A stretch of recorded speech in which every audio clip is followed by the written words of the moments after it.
Thank you very much and welcome this evening. Thank you so much for coming out.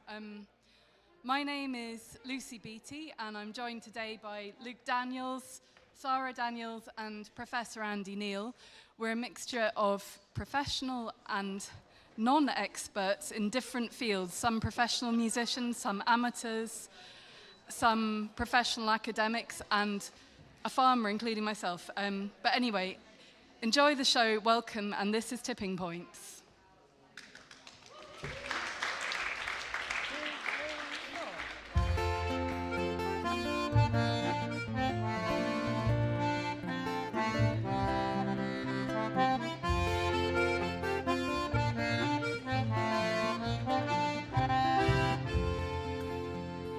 Sit by the river and cast out the fear of losing a friend or living alone. Sing with the birds and the river's song, reel in your dreams to walk you home. The current is strong enough, she said, to carry your cares and free your mind.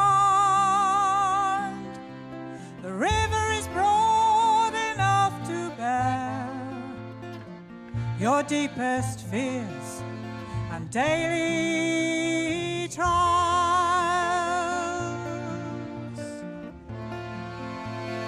River fast, river deep, river flowing through town and field, the children from the mountain stream will carry our cares, help us heal.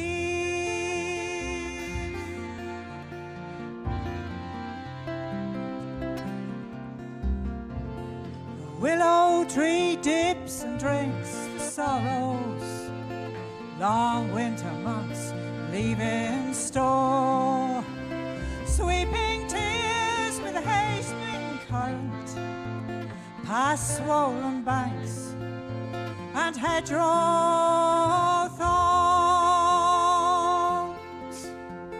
Once our rivers were clean, she said, teemed with abundant life and force.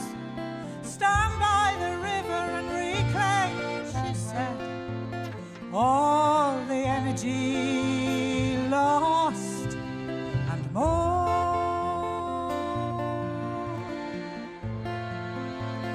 River fast, river deep, river flowing through town and field, the children from the mountain stream will carry our cares and help us heal.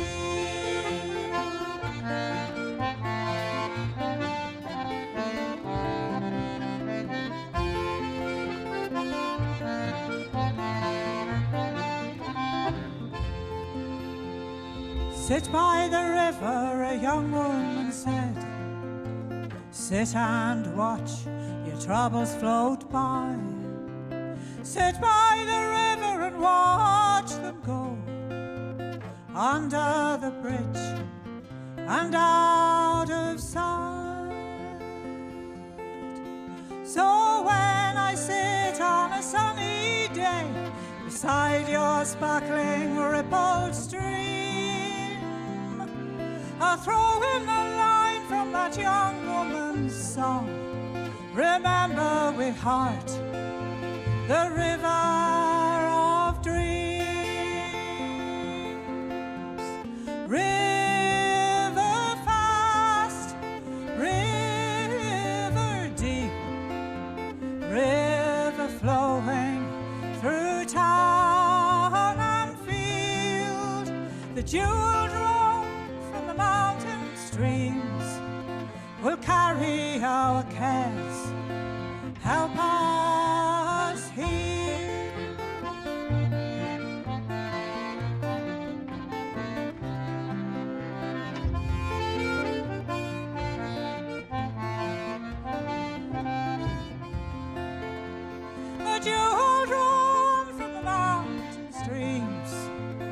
carry our cares. Help us here.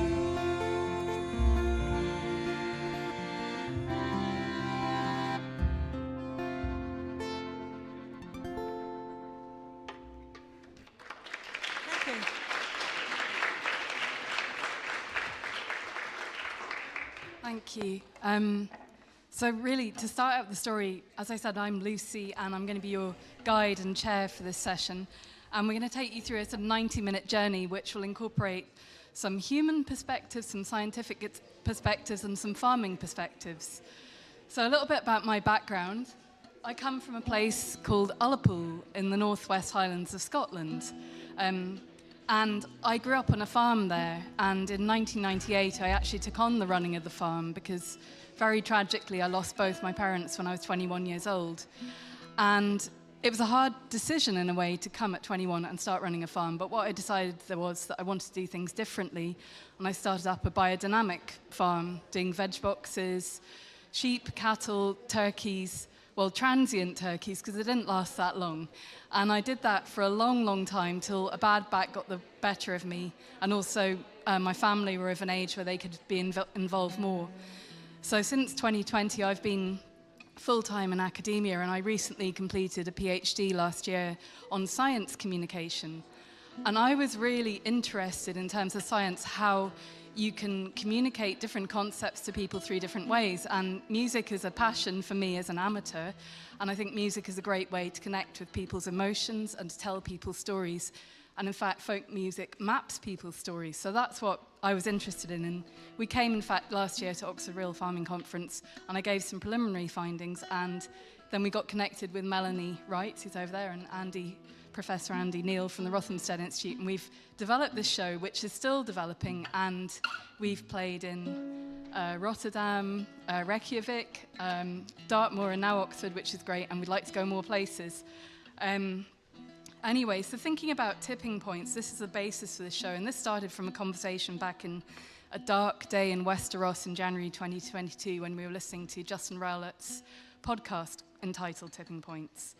And I resonated with that. Coming from Ullapool, here you see the view in, well, that's not 1788, but a long time ago when they had sails on their fishing vessels. And then more about the times when I was born, the 70s and 80s, the herring stocks there collapsed, they reached a tipping point, and people had to adapt and find other ways to do fishing, and we did trade with Klondikers, Russian boats.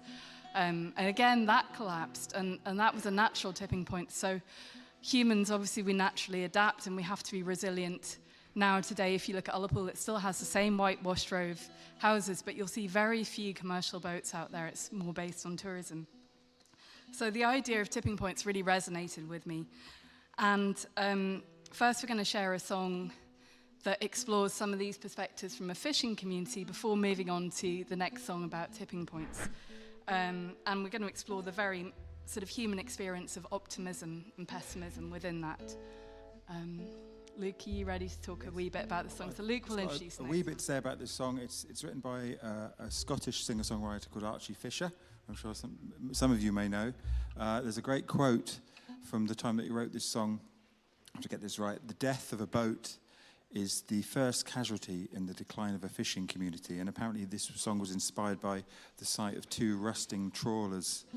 I don't think... Scrabster Harbour, near Thursday. There you go, Scrabster Harbour. 1970s. It was recorded on an album in 1973 and then forgotten about for nearly 25 years because the album was never released.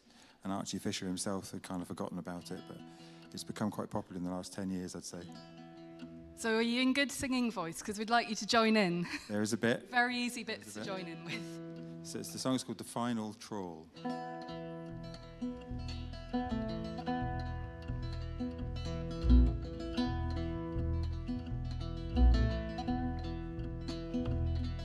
And it's 3 long years since we made a pay.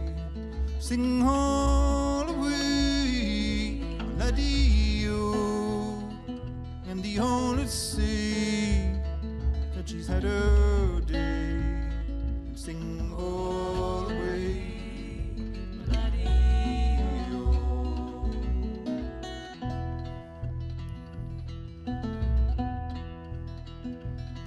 So heave away for the final draw. Sing all away, melodeon. It's an easy pull, for the catch is small. Sing all away, melodeon.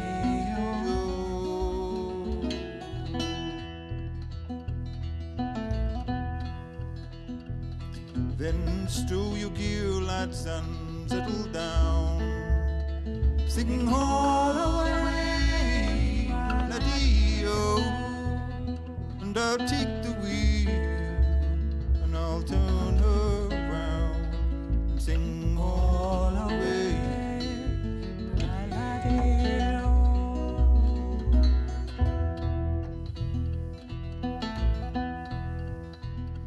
And we'll join the venture in the morning star. Sing all away, melodeon.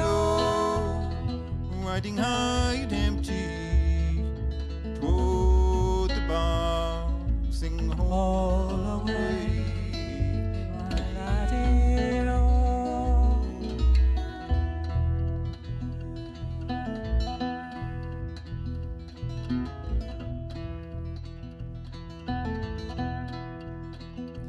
And I'd rather beat you on the scary road.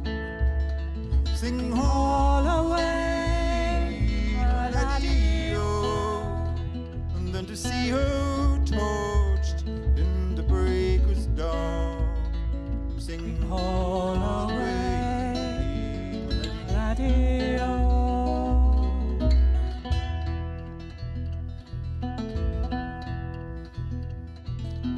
When I die, you could stow me down. Sing all away, melodeon. In a rusty hole where the breakers sound. Sing all away, melodeon.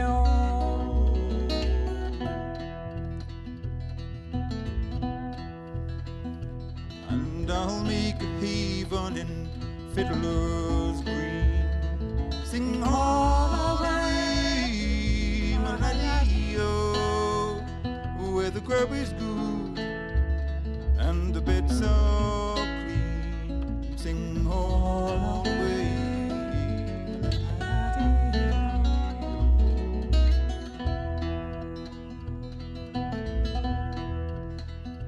For I fished a lifetime, boy and man. Sing all away, melodeon. But the final troll, scarcely worth a crown. Sing all away, melodeon.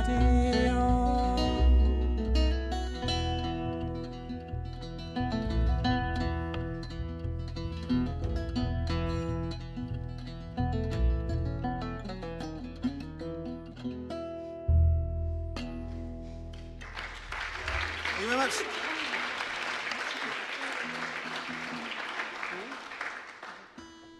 Archie Fisher recently did supposedly his last performance at Ardisia Folk Club in Inverness, but I hope that's not the case, but that was a big event recently near me. So I'd mentioned the dark days of January 2022, and during this time, a paper was published by Armstrong, Mackay et al. From Exeter University, and they looked at what could be potentially catastrophic tipping points in our climate. And it didn't make easy reading, and I discussed this with Luke, and we wanted to try and develop some kind of musical output that explored some of these concepts. And in the next song, you'll hear two sort of key concepts, one being solastalgia, which I'll come back to, and the other being feedback.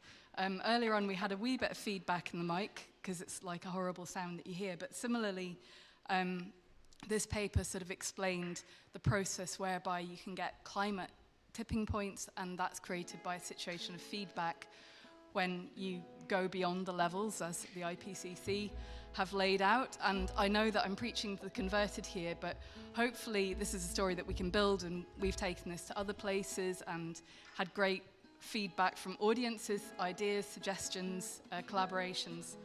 But really, the next song we wrote, and then I have some additional visuals which are kind of significant to me because I live on a place that's affected by the Gulf Stream. So I can tell you right now, well, right now it's snowing, but normally it's a lot warmer probably than the east coast of England sometimes in January because we have the Gulf Stream. But if anyone's read anything recently about the Atlantic Meridional Overturning Circulation System, or AMOC, you'll have read that there's mostly agreement to 2050 how things will go, but after that there's some disagreement. But some people talk about the fact that the AMOC system might collapse by 2040. Others say it might be 100 years away.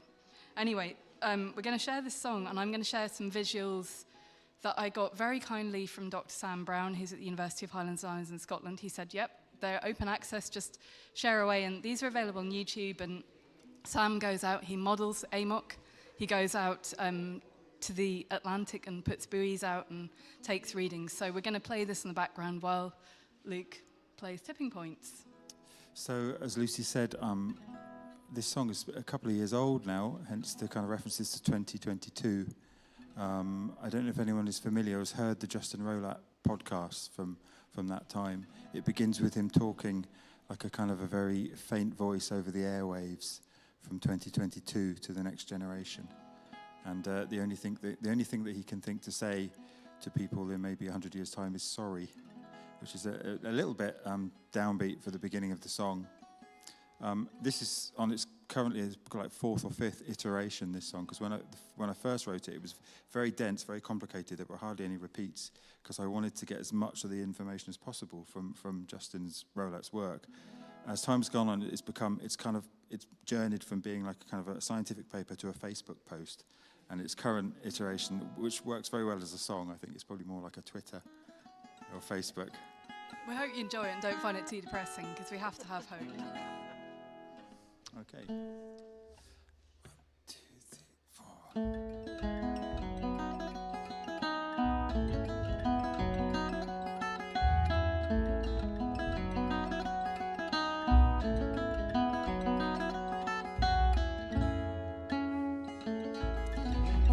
Sound, I'm talking to you from the year of 2022.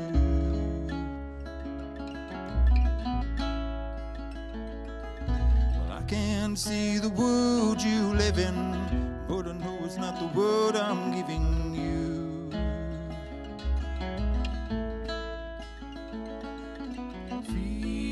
Feedback, faint sounds played back through the speaker. Time again. For those in 2032, for those in 2033 who think that it's hyperbole, the evidence is clear and all around. Deep freeze, heat wave, rapid change on us, the Arctic air exchanges, jet stream stall and run aground. Feed sounds played back through the speaker, time and time again, until it hurts your ears, busted in points. We didn't act for you, we let it slide towards the abyss, then from the edge we gave you this.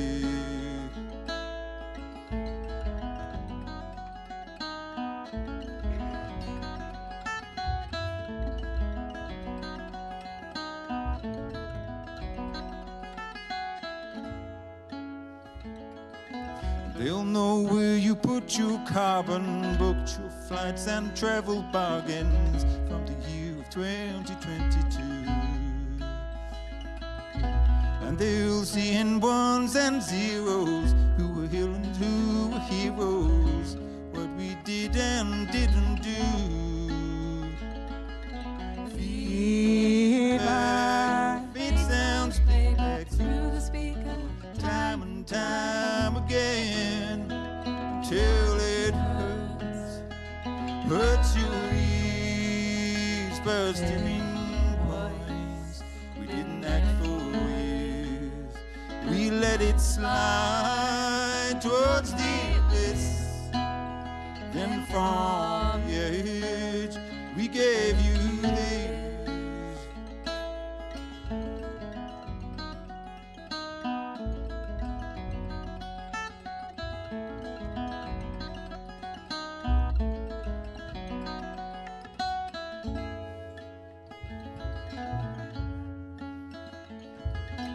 We're someplace down inside that deep abyss of broken pride. Some nostalgia we will know. Nature's ways and nature's laws, specific waves on southern shores, are beating hard to bring us home. Fever, little changes that will break your youthful heart in two. 'Cause when it bites, there's nothing we can do.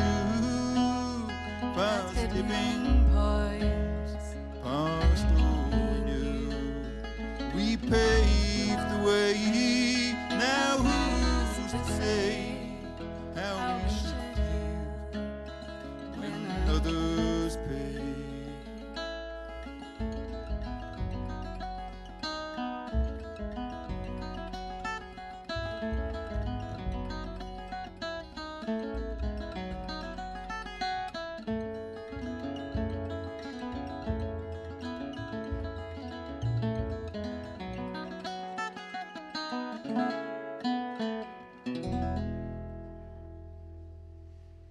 Thank you.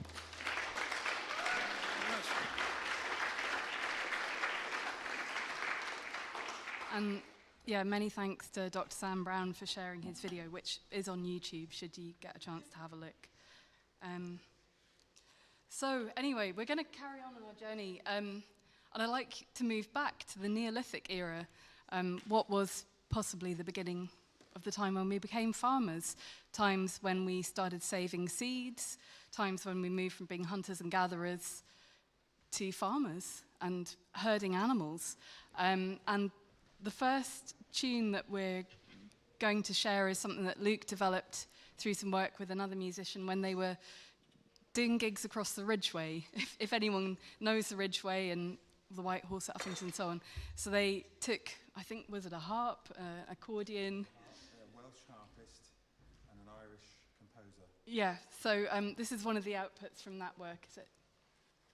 It's actually, this is a tune called Sun Stations, from a brilliant book that I would advise everyone to try and get a copy of, called Stations of the Sun.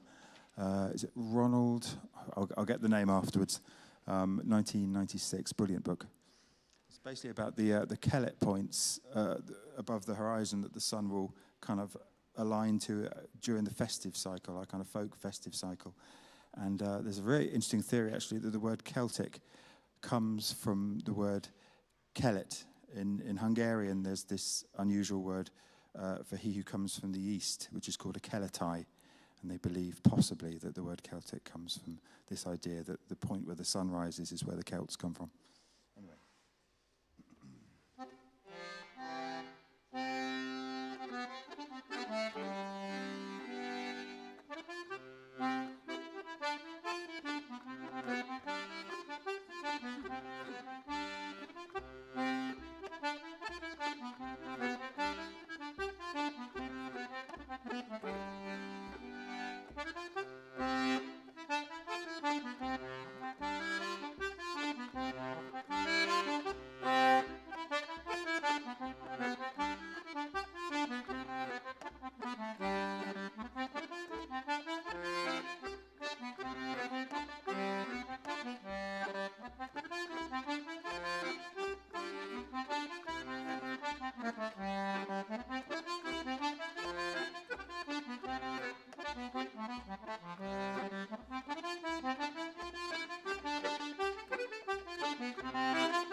Thank you very much.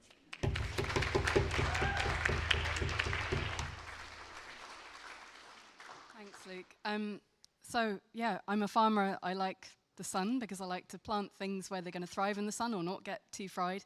But what I really love is the soil. And I have great pleasure in introducing Professor Andy Neal, or Andy on the bass, as he's also known, who's going to talk to you a bit about his work. I'm also known as far worse things as well. Thank you, Lucy. Unlike Lucy, I wasn't born into a farming family. I was born into a farming village, so the sights, sounds, and of course the wonderful smells of farming have been with me from a very early age. But I didn't really start working in soil or with soil until 2007, when I got a job at Rothamsted Research, where it's very hard not to work with soil. Up to then, I'd been a microbiologist. And so I came fresh to soil, never having really thought about it before. And what struck me at the time as a microbiologist was that microbes didn't really get represented particularly well in soil. The 21st century had been a chemical century, and soil was a chemical thing, and you've made it better by adding chemistry. And I wanted to change that, because I really like microbes. I can't overemphasize that enough. I really find them fascinating, and the way they operate as communities, and I felt that that was missing with soil. How they function in soil was missing. And to help me there, I was very lucky, because at the right time, I was at Rothamsted at the right time, two technologies that we now use an awful lot to try and understand how soils function were just becoming mature enough that we could use them in soil. One was X-ray computed tomography, which allows us to see that bit of soil that no one else really thinks about very much, but I spend a lot of time fascinated by it, and that is the pore space in soil that we can't see unless we use things like X-ray. So X-ray tomography is very similar to going to the hospital and having a scan, but we do it with soil, and I've got some examples of that to show you in a little while. And the other technology was something called metagenomics, which is where we extract DNA directly from soil, sequence it, and then try and understand the communities, and more importantly, what they're doing in soil. And so we were able to, for the first time, and we weren't the only people, but we were able for the first time to couple the structure of the pore environment in soil with microbes, and particularly how they went around respiring and their metabolism. And we've found that there's a very tight relationship between the two. Feedback, in fact. Very tight feedback between the pore space, the architecture of soil, and the way microbes live and make a living. So we've started now, we've spent sort of, I dread to think, 7, 8 years accumulating data that now we really see soil more as a process than a thing. All biologists are very comfortable with biological life being a process. None of us in this room are the same group of cells when we were, as when we were born, however many years ago that is. And yet we still are fundamentally the same person. We're a process too, and we're moving and constantly changing. And soil is exactly the same. And if you work with it, you'll know that already, right? I'm not telling you anything new. So we've been working, accumulating evidence, demonstrating that soil acts as a process rather than a thing. And it's a very special process, one we call a dynamical system. And the AMOC is actually a dynamical system as well. So it's a dynamical system at very different scales. The scales I'm particularly interested in are the ones where microbes live. So we're thinking about pore space less than 100 microns in size, so less than the diameter of the hair on your head. But those spaces are very important because microbes live there, mycorrhizal fungi tend to move through them, plant root hairs are about the same sort of size. So a lot of the biological activity that we depend on happens in that pore space. And also, because of capillary action, That's where the water holding capacity of soil is, in that same pore space. And we've worked out that there's a very close relationship between the amount of organic matter that flows through soil and the amount of pore space that is created. And it's created purely by biological activity, driven by that energy coming in from organic carbon. So soil is not only a dynamical system, but it is a self-assembled system. It works itself out. And that's why I'm now extremely fascinated with soil. I think we're going to have a song now, and then we're going to move in. Oh, no, we're going to have strange attractors. So one of the particular interesting facets about dynamical systems is that you've got an awful lot of feedback keeping everything else in check. And all this feedback tends to, if you remember perhaps 30 or 40 years ago, the term about chaos theory and butterflies' wings, it was thought that these huge dynamical systems like weather were actually purely chaotic and we couldn't describe them. But we now know if you use complex mathematical equations, you can describe them very well. And there's an example of one on the screen. The whole system changes all the time, but it does so around a common center. And we call that center a strange attractor. Because although the constant feedbacks and subtle changes mean that the soil in this case, but it could be the AMOC2, is constantly changing subtly, it fundamentally stays the same because it stays revolving around the strange attractor, whatever that is for any particular system. Now, where tipping points become particularly interesting is as feedbacks start to break down for whatever reason, could be climate, could be the way that we're managing soil, all of a sudden you get a different strange attractor becomes the dominant force. And the system fundamentally changes into something that it's very difficult to get it back to center around that original strange attractor. Doesn't really matter for the system continues, it just continues in a very different way. But of course, as humans, we're very concerned about what this is going to do for the future of humanity. So there's also some subtle beauty in these strange attractors too. So now it's time for a song, right? So, thank you, Andy. So, talked about the traditional understanding of folk music, and we talked about how folk music making can sometimes map changes across time. And we're going to do a series of 3 songs. The first looks at the plough, in a kind of not directly at the plough, but the plough has been often an emblem for songs, merriment, and things to do with farming. But as we all know, repeated and consistent use of the plough is not good for farming. But the next song is really more about the social struggles that farmers can face, and I certainly empathise with that. We ran this song at our local National Farmers Union meeting in Ross-shire and talked about the challenges that we all face, especially when it comes to adapting in agriculture.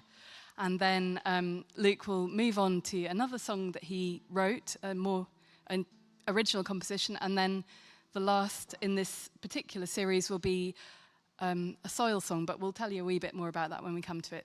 So this is The Field Behind the Plough. Yeah, this is a song written by a Canadian singer-songwriter called Stan Rogers, who, despite having no direct farming experience, managed to really capture a lot of the social stresses that farmers suffer as a result. I guess this was kind of based back in the 1970s as well, so hopefully things have improved somewhat, he said, tongue-in-cheek. Well, with the likes of RSABI or RABI they have in England, there's a lot of good help out there for people. Can you hear that guitar okay? There we go. It's The Field Behind the Plough. And please join in if you know it.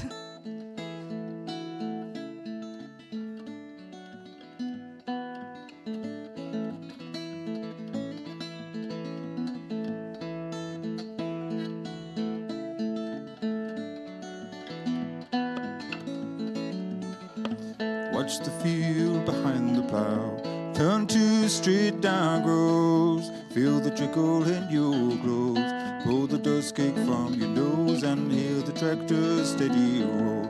Oh, you can't stop now, there's a quarter section more or less to go.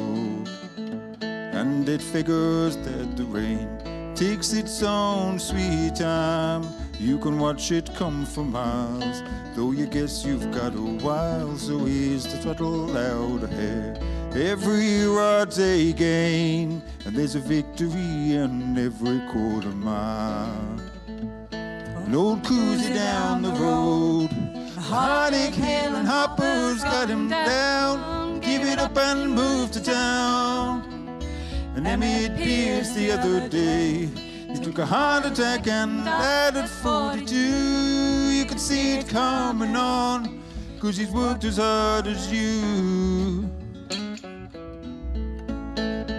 In an hour, maybe more, you'll be wet clean through. The air is cooler now. Pull your hat brim further down and watch the field behind the plough turn to straight dark rows. Put another season's promise in the ground. And if the harvest's any good, the money just might cover all the loans. Your mortgage though you own, buy the kids a winter coat. Take the wife back east for Christmas if you can. On summer she's to hold on when you're so tied to the land. Well, the good times come and go, but at least there's rain, and this won't be barren ground when September rolls around. So watch the field behind the plough turn to straight dark rows. Put another season's promise in the ground. Watch the field behind the plough turn to straight dark rows. Put another season's promise, another season's promise, another season's promise in the ground. Lovely. Okay. So as well as ploughing, obviously seeding is an important part, and sometimes I found in biodynamic gardening and permaculture, often you'll plant something and then other things come up, or you plant with things, and it's important to remember the purpose of everything, be they considered a weed or a supporter or a nurse plant. So the next song was written with that kind of in mind, and the idea that you can sort of scatter things and maybe not have a complete organisation, although with biodynamics you do, because you have a calendar and you work with the stars and the moon, but to have a sort of a hope or a sort of a consciousness when working with the land. And I guess, you know, everyone here knows about that, and that's why you're here, and that's not why you're at the conference down the road. But this is one of the seeds you sow. Oh, I feel like I've been worked quite hard today. So this is one of my own songs. It's got kind of loose references to kind of growing things and soil and stuff. So we thought we'd throw it in. I'm going to be honest with you. It's called One of These Seeds We Sow.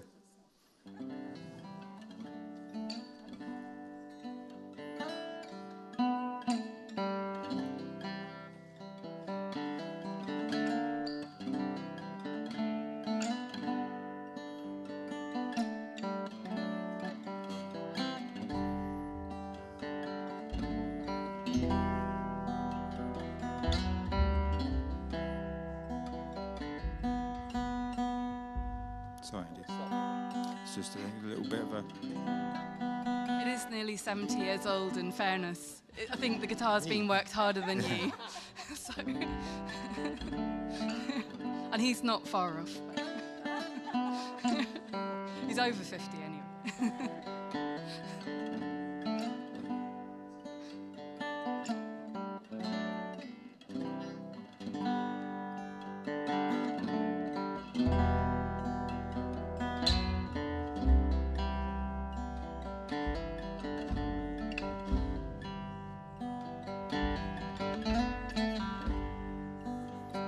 One of these seeds you sow would surely find its way through dust and earth to grow, break through the surface light and show the way to go, the way to go. One of these seeds you sow, one of these seeds you sow. One of these seeds you sow would surely find a home. scattered onto the breeze and lifted far beyond the sea. It's you and me, it's you and me. One of these seeds you sow, one of these seeds you sow. Good as new, share the time it takes to help them grow. It comes back to you when you spare the time for those who'll get you through.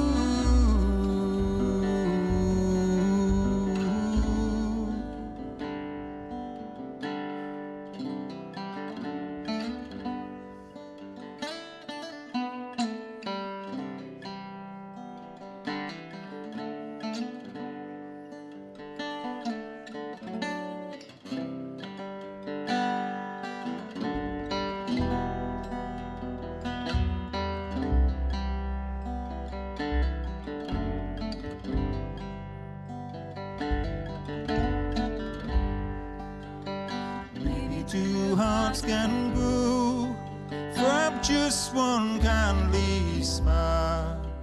Too often I've kept my caution from the wind and rain. It's all the same, it's all the same. One of these seeds you sow, one of these seeds you sow. Life we know what secrets hold the key.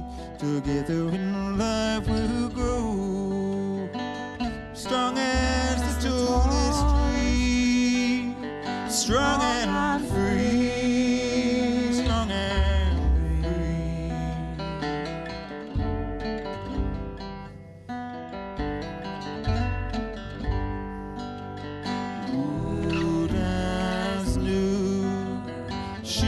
time it takes to help them grow. It comes back to you when you spare the time. Those who'll get you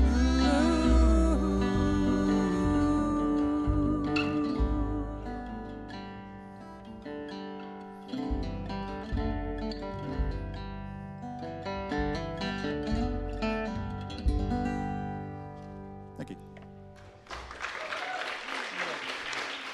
Thanks, Lucy. So, I think, Andy, you're going to say a wee bit about the next song, aren't you? Because it's got a bit of an homage to the ORFC as well, We've got some hasn't it? slides to show first. Oh, yes, you're going to talk about it. Do, Yes, okay. indeed. So I was talking a little earlier about the space in soil where microbes live. And I wanted to give you an example of that. So if you feel in the mood, imagine yourself as a root hair or a mycorrhizal fungal hypha or a microbe, whatever your favorite one is. We're going to go for a journey through a soil aggregate. This soil aggregate is about 2 millimeters in size. And it's from a pasture. So it's a very carbon-rich soil that has had probably has about 80 tons per hectare in the top 30 centimeters. So it's in a good state of health. If we can play it now. As we approach it, we're going to zoom in. So this is a sort of data, or it's reconstruction from data that we collect with computed tomography of aggregates. And what you'll notice is there's an awful lot of pore space in this aggregate. About 30% of this aggregate is pore space. And you'll notice also that that pore space is highly connected, which means oxygen, water, microbes, plant roots can move freely through this soil and access whatever they need most of the time. And anyone that works in a logistics company will know that if you've got a lot of branched connections in a system, it's very resilient. So if any one of these pore spaces get blocked, there's a way round that blockage. So a soil with an awful lot of carbon in, we call it healthy because it allows all the biology in there to function at its best. So lots of nutrients, lots of availability of oxygen, and that's very important for how microbes live, and particularly important for climate change, which will come on in the next slide. So if we look at another aggregate now, this is from exactly the same field, But this aggregate has been, or is from soil that has been starved of carbon for 50 years. You don't need to know how we did it, we just did it because we do that sort of thing. We can still find pore space in here, but pore space is now only about 5% of the total aggregate. And the pore space, you'll notice, are mostly blind endings. There's very little connectivity between these, the pore space in this soil, which means gaining access to anything that's in there is very challenging for biology. And also, it's very difficult to get oxygen in these soils. So the previous soil I showed you, field potential, about 5% of that soil is anaerobic. In this soil, which we would consider a degraded soil, about 30% of that pore space is anaerobic, even at field capacity. So even when we would imagine that the soil is full of oxygen, there's very little there. Now, why that's important is twofold. First of all, this doesn't store any water. There's very little pore space in there. There's very little water stored. So if you're in the middle of a drought, roots have nothing to find in that soil. Compare that to the soil we saw in the previous slide. But secondly, when microbes can't get access to oxygen, a lot of them simply use what we call an alternative electron acceptor. And a very good alternative electron acceptor for microbes that live in soil is nitrate. And using nitrate as an alternative electron acceptor generates nitrous oxide, which is an extremely potent greenhouse gas, and it's long-lived too. So the state of this soil, which is purely a function of how much organic matter is pumped through the system, can have all of these really quite important and sometimes catastrophic implications for how the soil behaves and how I'm not suggesting any of you would have a soil like this, but if you were to, you would be making a very poor living because your crops would be dying in the summer and you'd be losing an awful lot of the nitrogen, however you got it into the soil, back out into the atmosphere. So these complex dynamical systems and this sort of process that we call soil is driven by organic matter throughput. And what I hope you can see from these two examples is that carbon can make a huge difference to the structure, the quality, and the livelihood of the microbes that live in those soils. Very similar, in fact, to the way connectivity can be a great enhancer of our livelihoods and our life and our quality of life. When you think of people that live in very poor connected communities or have personally very few connections, the quality of their life is really quite poor. So connectivity, very important for soil, but it's also very important for us as humans. I think that's all I had to say. Okay. Oh yeah, it is all I had to say. Here's some more soil though. So, the next tune has kind of been, we described it as a mashup or an homage, but... It's a mashup, rather like the poets did this morning. It's a mashup. So a few years ago, the Pasture for Life organization had an artist in residence called Adam Horowitz, who was a poet. And he spent time visiting several different farms. I don't think at the time he'd ever been on a farm. I think he was a city boy. And he visited farms that were part of the Pasture for Life group, and he wrote poems that came out of that experience. And he published them in a collection called The Soil Never Sleeps. And John Medley, a few years ago, gave me a copy of that. And when we were talking about, it would be great if we could have some decent songs about soil that don't involve the plough, because ploughs are not good all the time. This copy of The Soil Never Sleeps was at hand, and so I shared some poems. They were all in free verse, so none of them made a good song. But you guys have fashioned a very good song out of Sara, literally a mashup of a number of different poems that are in that Soil Never Sleeps book. So, and we've also got a wee film as well. We've got a wee film, as you put it, and so very grateful to Darrow Montag from the University of Falmouth, or was it Falmouth University, who shared this video with us that he put together. I hope you enjoy it. If you like worms, you're going to love it.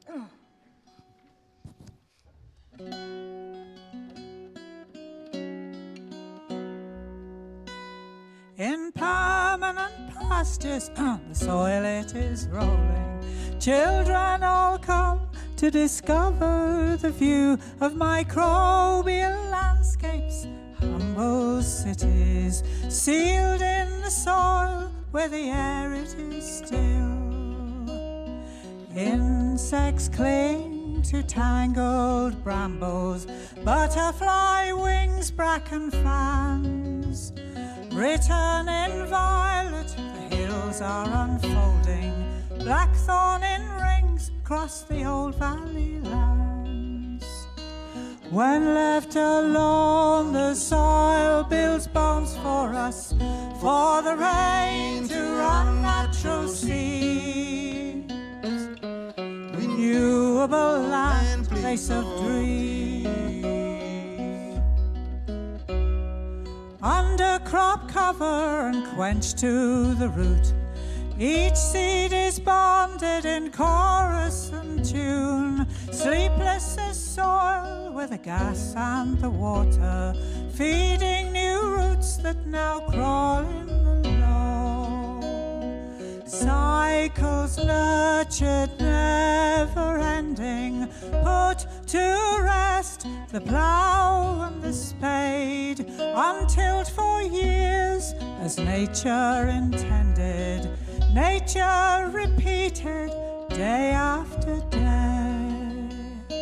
When left alone, the soil builds bones for us, for the rain to run natural seams. Renewable land, place of dreams. The delicate tread of a field that is fallow, skin dirt that covers the coat of the mole, pushing new growth into light from a burrow. Rain runs the seams and the soil builds its bows. Self-sow the seed, said the wind as it hollowed, ploughed in by the feet of a cow. Year on year, story repeated. Soil is just time in decay and renew. When left alone, and the soil builds bones for us, for the rain to run natural seams. Renewable land, place of dreams. When left alone, the soil builds bones for us, for the rain to run natural seams. Renewable land, place of dreams. Renewable land, place of dreams.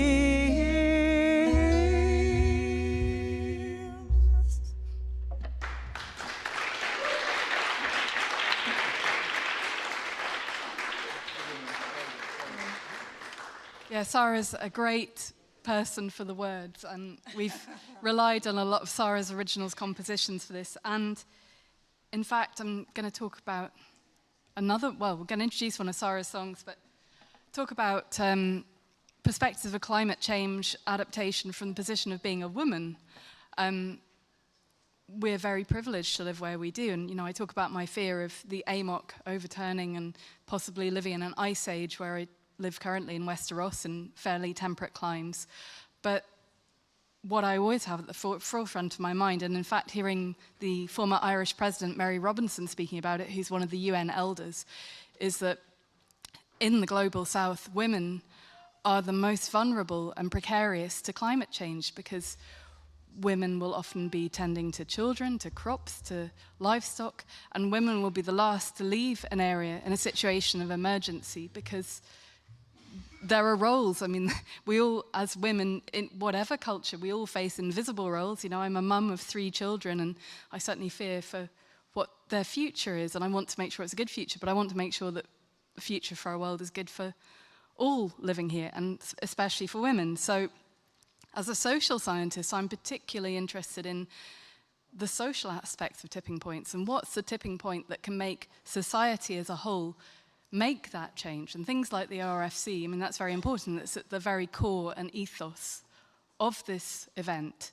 And it's our duty to go out there as farmers, producers, consumers, as women, men, children, brothers, sisters, as gender-neutral folk, all folks of all ages, creeds, beliefs, to go out there and share the message and to build a movement.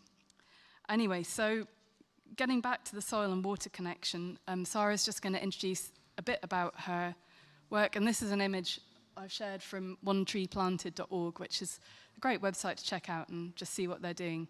But Sara's song is from Ireland, I believe.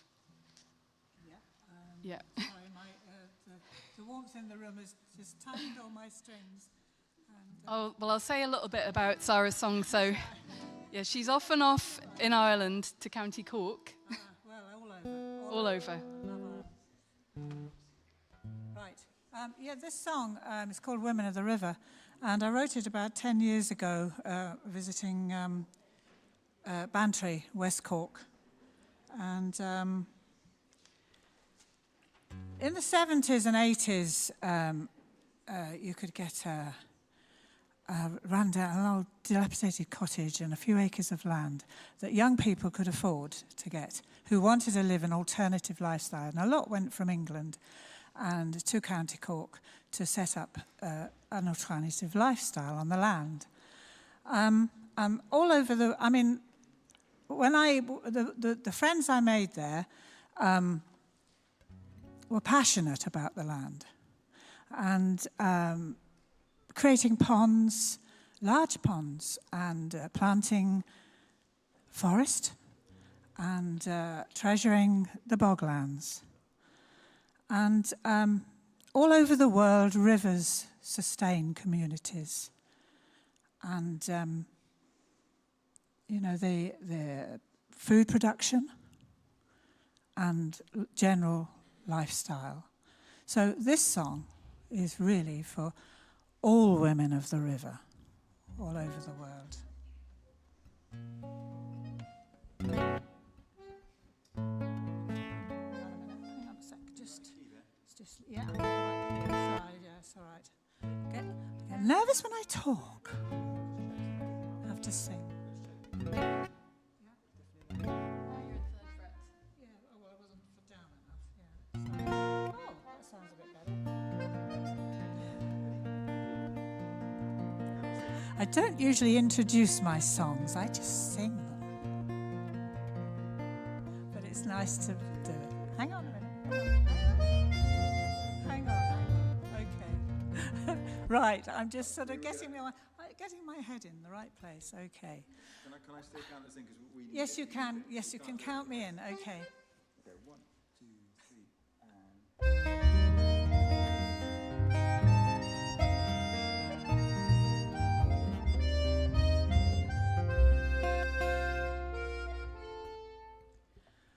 Colleen Laman River rushes and spills, water rises to fill the wells.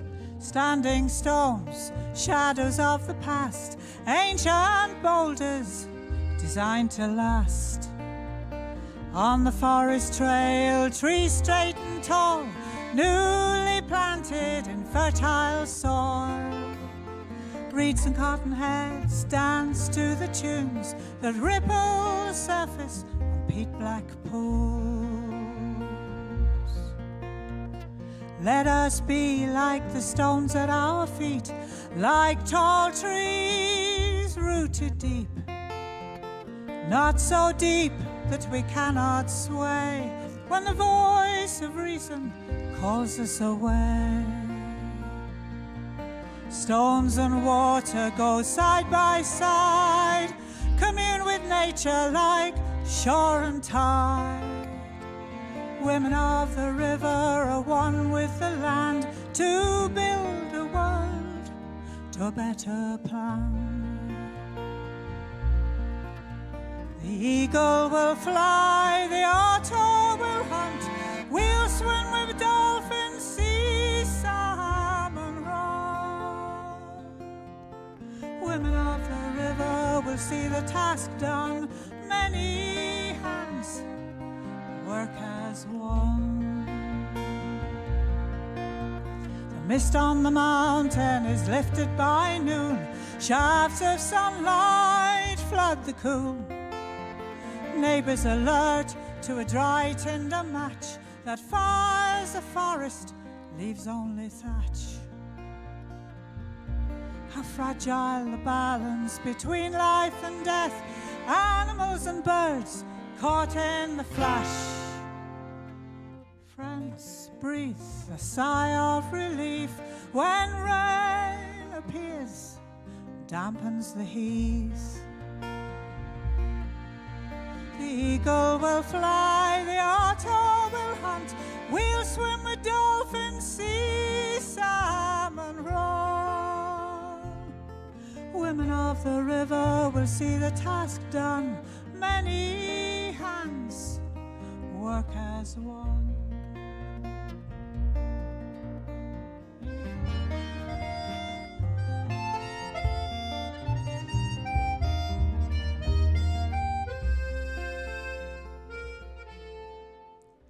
The way may be over rocks and stones, treading water may break bones, but in the ring of an evening pool, water heals, stones are smoothed.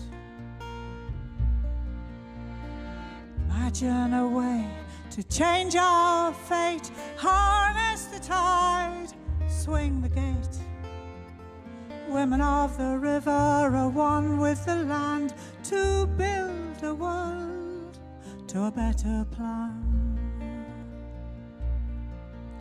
The eagle will fly, the otter will hunt, we'll swim with dolphins, see salmon run. Women of the river will see the task done, many hands work as one. Women of the river will see the task done, many hearts beat as one.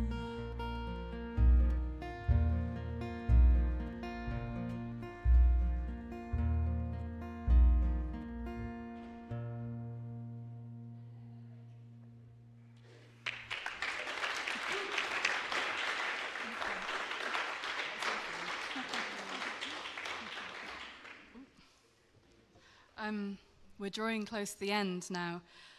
As a social scientist, I love a good old theory, and particularly a theory mashup. So Glenn Albrecht was an Australian philosopher who coined the phrase solastalgia, which was a feeling of solace and nostalgia that would be encountered by someone's change in their environment through circumstances outside of their control, but kind of taking a comfort in that. And that's something that interests me particularly as we progress. And in fact, Jose, who's here in the audience, will be working with you soon on a project to look at the 4 nations of the UK and farmers' adaptive capacity to reaching a just transition for net zero. In the Highlands, where I come from, although it wouldn't be portrayed by my accent, I've had a very international lifestyle. Music is very important, and sitting round the fire, sharing stories, sharing tunes. So this particular tune we're going to end with before I do the thank yous is one of my favourite tunes. It's, and you may well know it, originally composed by Ian McLachlan of Benbecula in 1958. It was known as Dr Mackay's Farewell to Craigory. Or you may have seen it on the telly in 1962 or heard it, the programme that was also known as Dark Island. And it comes in 2 forms, a waltz and a slow air. And I'm going to light a candle. We don't have very dark space, but this is the kind of thing we'd like to do at home, you know, sit around the fire or a candle.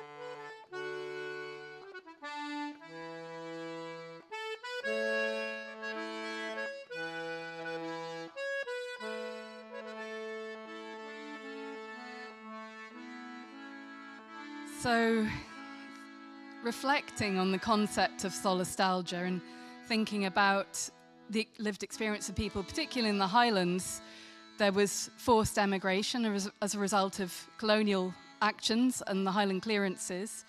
I hope there will not be forced emigration as a result of the Gulf Stream moving. Some nations in this world, the Republic of Kiribati, they've already made provision for their people to move with dignity should the need arise by buying additional land in Fiji. And that's the kind of things we face if we don't meet the targets that have been identified by scientists.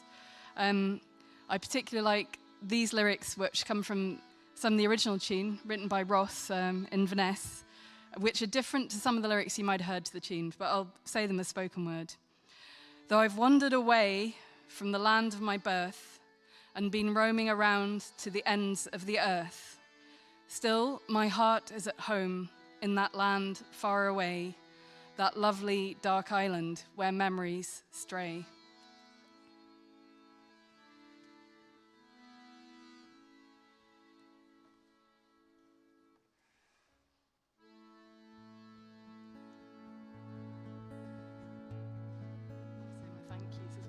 So I'd like to say my thank yous, particularly to everyone here at the ORFC, to all the folks that helped us with the crew, Isaac, Sharan, Mike, and also particularly to Luke Daniels here on the box, Sara Daniels with the words, and Professor Andy Neal from Rothamsted Research, and for his funders at Rothamsted, UKRI, and for my funders for the PhD, the University of West of Scotland.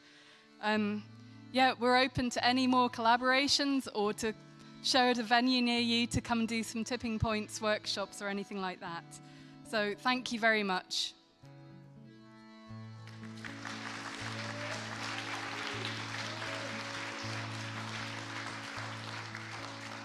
When left alone, the soil builds bones for us, for the rain to run natural seams.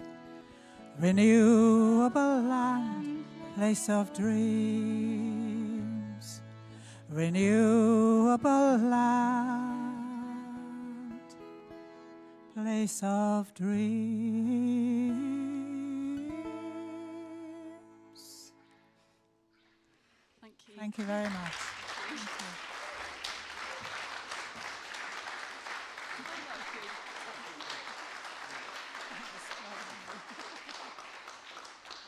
Feel free, if anyone, I think we've got a wee bit of time in our session, if anyone would like to ask any questions on the floor or contribute anything, that would be lovely to hear from you. Please do, please.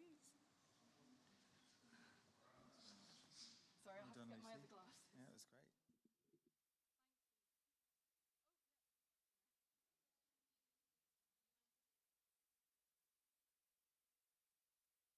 Allergy to paperwork. So, yeah. We still farm with biodynamic principles, but I'm not registered anymore. Yeah. No. Yeah, it was something I brought. I did some learning journeys. I went down to Stroud. I met folks down in Stroud. I mean, someone who's no longer with us, Rick Vick, who was a poet, and went and looked at what they were doing there. And I went down to Forest Row and Perry Court Farm in Kent quite a long time ago, travelling around in a van with a baby. Got some ideas, and then Richard Smith from the Biodynamic Agricultural Association, he did my first sort of assessment. And yeah, it takes a wee bit longer than organic conversion, but it's definitely well worth it. I still use the principles, but I just don't do the paperwork, because I've just done a PhD. That was enough paperwork for me. So.